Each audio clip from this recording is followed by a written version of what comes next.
మహోన్నతుడు మహాగణుడైన యేసుక్రీస్తు పరిశుద్ధ నామములో మీ అందరికీ శుభాలను తెలియజేస్తున్నాను. ఉదయకాల ధ్యానాంశము కొరకే దేవుని వాక్యమును చదువుకుని దేవుని మాటలను ధ్యానము చేద్దాం. పరిశుద్ధ గ్రంథములో నుండి యెషయా గ్రంథము 41వ అధ్యాయము 10వ వచన భాగమును చదువుకుందాం. భయపడకము, నేను నీ దేవుడునై ఉన్నాను.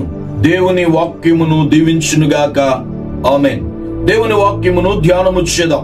చదవబడిన లేఖన భాగములో ప్రవక్త అయిన యెషయా ద్వారా భయపడకము, నేను నీ దేవుడునై ఉన్నాను అని ప్రభు వాగ్దానం చేస్తూ ఉన్నారు. ఈరోజు మానవుని నిత్యము వేధించే వాటిలో భయము అనేది ఒకటి ఉంది. మనిషి ప్రతి విషయంలో భయపడుతూ భయం అనే గుప్పెటలోనే మానవుడు జీవిస్తూ ఉన్నాడు. ఈరోజు అధికారులు మొదలుకొని సామంతులు మొదలుకొని సామాన్యుల వరకు ప్రతి మనుష్యుడు భయపడుతూ ఉన్నాడు. అయితే దేవుని నమ్మిన పిల్లలతో, దేవుని యందు విశ్వాసం ఉంచిన దేవుని బిడ్డలతో దేవుడు మాట్లాడుతూ ఉన్నాడు. భయపడకము, నేను నీ దేవుడినై ఉన్నాను. పరిశుద్ధ గ్రంథములో 365 సార్లు భయపడకు అనే మాట రాయబడి ఉంది. ప్రతి రోజు, ప్రతి దినం, ప్రతి క్షణం ప్రభు నీతో నాతో మాట్లాడుతూ ఉన్నారు. ఈరోజు ఏ పరిస్థితులను బట్టి భయపడుతూ ఉన్నావో, నీ కుటుంబ పరిస్థితులను బట్ట ఈరోజు అనేక భయాలు మానవుని ఆవరించి ఉన్నాయి. మానవ జీవితంలో భయం అనేది భౌతికంగాను, మానసికంగాను, ఆర్థికంగాను మనిషిని ఎంతో కృంగదీసేస్తుంది. అయితే ఈరోజు నువ్వు అనుభవిస్తున్న పరిస్థితులు ఏవైనా కావచ్చు, నీ కుటుంబ పరిస్థితులే కావచ్చు, మీ ఆర్థిక పరిస్థితులే కావచ్చు, మీ ఆధ్యాత్మికమైన పరిస్థితులే కావచ్చు. ఈరోజు సరైనటువంటి పని లేక, సరైనటువంటి ఆర్థిక పరిస్థితులు లేక, ఉన్నదాటుతో బ్రతకలేక, అప్పులు పాలై అప్పులు కట్టలేని స్థితిలో ఏమవుతుందనే ఒక భయం.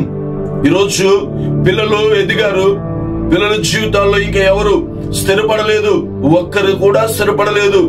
ఎలాగా పిల్లల భవిష్యత్తు అని ఆందోళన చెందుతూ భయపడుతున్నారేమో. ఈరోజు అనారోగ్యాలను బట్టి, అనేక పరిస్థితులను బట్టి భయపడుతూ ఆందోళన చెందుతూ ఉంటే దేవుని వాక్యము ఈ ఉదయకాల సమయములో, సహోదరి సహోదరుడా, ఏ భయము నిన్ను ఆవరించి ఉన్నా దేవుడు తెలియజేస్తున్నాడు, భయపడకు, నేను నీ దేవుడునై ఉన్నా. దేవునికి స్తోత్రం.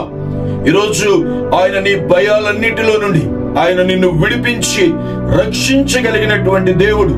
దేవుని యందు నువ్వు నమ్మిక, విశ్వాసం ఉంచితే దేవుడు చాలా తేటగా ప్రభు మాట్లాడుతూ ఉన్నారు. భయపడకము, నేను నీ దేవుడినై ఉన్నాను.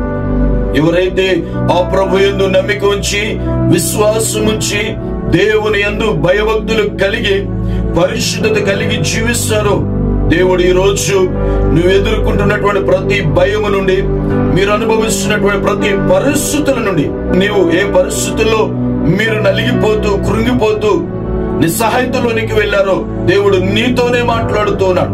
భయపడుతున్నటువంటి సహోదరి సహోదరుడా, ఎందుకు భయపడుతున్నావు? దేవుడు వాగ్దానం చేస్తున్నాడు, నేను నీ దేవుడినై ఉన్నాను.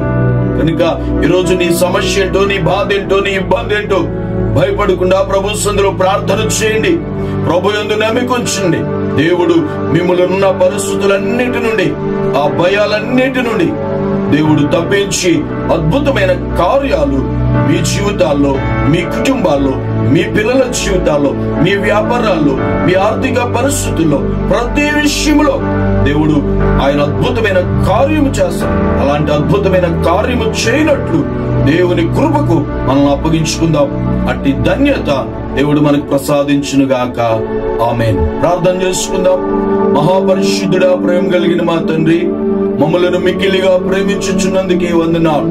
ఈ ఉదయకాల ధ్యానాంశాలు వినుచున్న మా బిడ్డలు ఏ భయము వారిని ఆవరించి ఉన్నా, ఏ పరిస్థితులు వారిని భయపెడుతూ ఉన్నా, ఇప్పుడే యేసు నామములో ప్రతి పిరికి ఆత్మను గర్దిస్తున్నాయన. మీరే నా బిడ్డలను ధైర్యపరచండి.